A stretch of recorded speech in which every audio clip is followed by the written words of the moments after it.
Mexico has broken many of the predictions that were expected after the results of the last races. Although the World Championship is getting closer with 4 races left, it has still delivered unexpected results. A change in the order and many questions that will keep us on edge for the last rounds remaining in this Formula One World Championship. Unfortunately, the party of the top category of motorsport has come to an end. Now it's time for us to summarize its most important lessons. The 20th round of the Formula One World Championship, Mexico City Grand Prix. Before the start of this race, we would only have one surprise, which is usually penalties. That's because Carlos Sainz had an accident with Antonelli at the last United States Grand Prix. He received a 5-place grid penalty, dropping him to 12th on the grid after reaching Q3 on Saturday. And speaking of qualifying, Lando Norris claimed pole with a stunning lap, beating the Ferraris of Leclerc and Hamilton, who start right behind him. And it was clear this was a golden opportunity for the McLaren driver, since Verstappen qualified 5th and the championship leader would start 7th. So as I said, this was a golden opportunity for Norris to recover valuable points if he could finally take advantage of the chances his rivals were giving him. So on Sunday, for the second pole position day of this Mexican Grand Prix, everything was set. The 820 meters to the braking zone at turn 1 could determine this World Championship. And all that was left was to see if Norris could finally show his composure, if the Ferraris would go all out, or if Verstappen would do something crazy to come out of turn 1 in first place. And once the cars lined up on the starting grid, the traffic lights would go out. And with that, the Mexico City Grand Prix would begin. Norris's start was flawless in the first few meters, as he didn't give anyone a chance to take the lead. But before reaching turn number 1, a line of 4 formed where the Ferraris ended up blocking each other. And Verstappen almost slipped through on the outside, but when he braked on the curb, Verstappen went way too wide. Leclerc, Russell, and several other drivers also cut turn 1 with him. And once they rejoined the track, they had to give back their different positions they gained with these shortcuts. Lando Norris had a strong start, maintained first place without going off track, and reclaimed the lead, leaving Leclerc second and Hamilton third. Meanwhile, on his side, Piastri, after going a bit wide in turn number 1, ended up losing a couple of positions, dropping to 9th place. The race briefly settled as positions shifted, but quickly on lap 6. Verstappen made a late move to overtake Lewis Hamilton, seized the inside, and had slight contact with the British driver.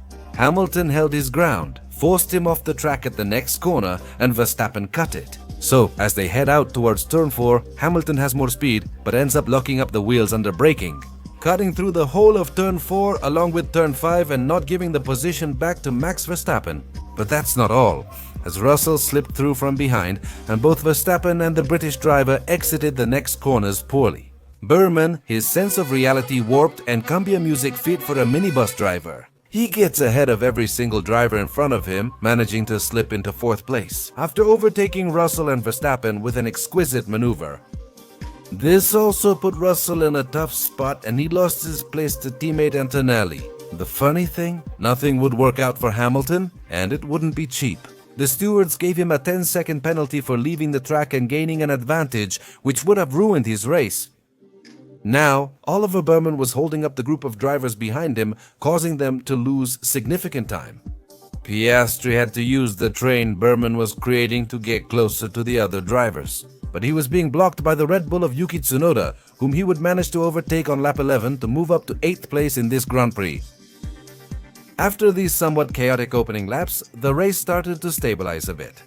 By lap 17, Norris was already 7 seconds ahead of Charles Leclerc and a huge margin ahead of the rest of the competitors. At this point, Max Verstappen, who started on medium tires, had a slight advantage. His final stint would be on the soft tire, giving him a big advantage over his rivals. Seeing Oliver Berman forming his little train, I can't prove it, but I'm sure he was playing remix songs on his radio. It made the rest of the teams try to go for the undercut to get ahead of the British driver. Anthony was the first leader to pit on lap 23, with Hamilton following on lap 24 to serve his penalty and drop behind the group. Piastri and Berman pitted on lap 25 with Berman guarding against the undercut, and Russell followed on lap 26. The leaders would come in much later, Leclerc on lap 32 and Norris not until lap 34, to fit medium tires and go until the end of the race. Since Norris already had a 30-second lead over Max Verstappen, he kept the lead after his pit stop. Verstappen needed to stay on track longer before changing tires to secure a strong final stint. He stopped as late as lap 38, rejoining in 8th behind Hamilton with about a 16-second gap to the podium. And seeing how Berman was blocking this group even more, that soft tire could have a chance towards the end of the race.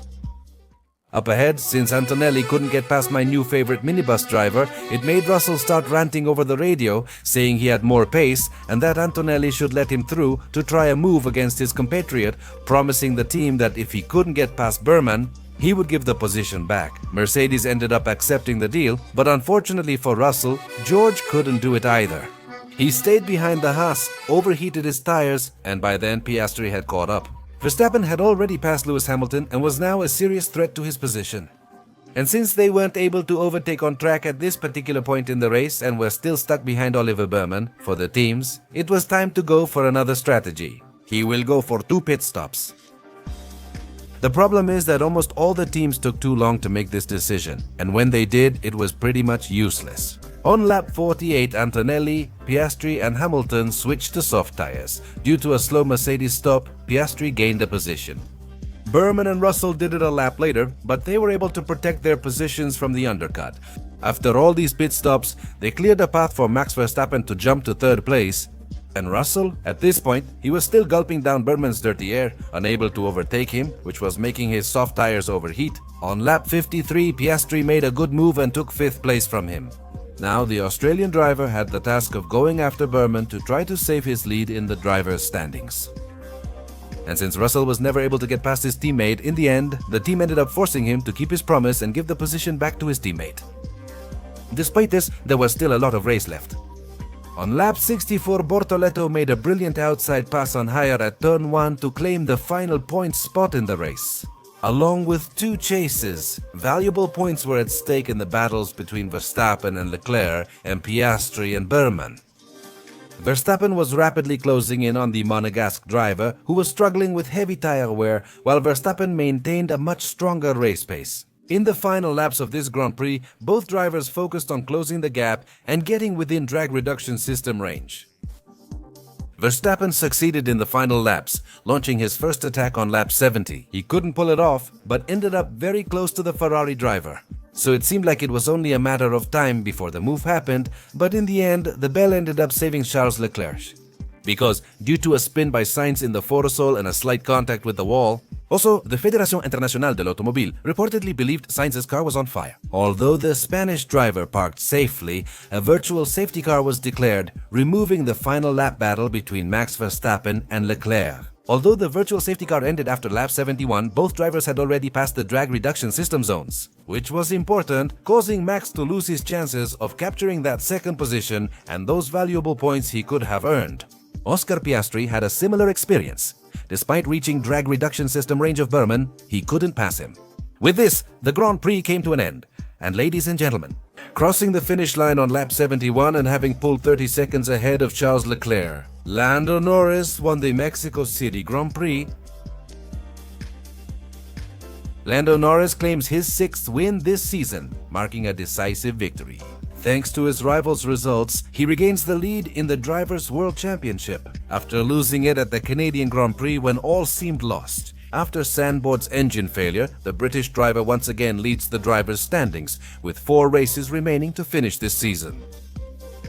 Here's how the rest of the Mexican Grand Prix top 10 finished. 2nd place for Charles Leclerc, practically saved by the bell. 3rd place for Verstappen. Given how the weekend began, that must feel amazing. 4th place and a standing ovation for Oliver Berman. 5th place for Oscar Piastri in an extremely tough weekend. 6th place for Andrea Kimi Antonelli. 7th position for Russell in a poor weekend for Mercedes. 8th place for Lewis Hamilton in a race of missed opportunities. 9th place for Esteban Ocon, closing a very valuable double points haul for the Haas team. And in the last points position, Gabriel Bortoleto, taking 10th place in this race. If you follow me on Instagram, you saw I was at the Autodromo Hermanos Rodriguez for the Mexican Grand Prix in the stands. Honestly, I want to keep the feeling I had during the race. An exciting race with different battles and a variety of strategies that honestly kept me really entertained. So if I'm being very honest, this time, and just this time, allow me not to overanalyze the race and end up taking points away from it. And with that, minimize a bit the excitement I felt this Sunday. So for this Grand Prix, the rating will be 8 good race. It was likely one of the best Mexican Grand Prix since the event returned in 2015. My drivers of the day are Gabriel Bortoleto, who made a strong comeback to score that point. Lando Norris had a flawless race with impressive speed, turning things around with 4 races left. And especially to Oliver Burman, who knew how to take advantage of the opportunities and had a surprising pace to secure 4th place at the end of this Grand Prix. And my disappointment of the day is Mercedes. Another bad weekend at a track they hoped would go well, but again they leave with almost nothing. They also lose 2nd place in the constructors' standings again, and it only leaves them hoping that other circuits will be much better for them so they can have something to celebrate again if the chances even come. Ladies and gentlemen, that concludes our summary of the 2025 Formula 1 Mexico City Grand Prix. So, what did you think of the Grand Prix? Did you enjoy it or were you disappointed? Who were your standout drivers and biggest disappointments of this Grand Prix at Autódromo Hermanos Rodriguez? Let me know your opinions in the comments section. With nothing more to add, I say goodbye by telling you that if you like this video, give us a thumbs up, subscribe, turn on notifications for new uploads, and share with friends. Also, I invite you to follow us on our Instagram and Twitter accounts, the links to which will be in the description of this video. See you again soon for more content on your Skyline Racing channel. Thank you for tuning in. See you later.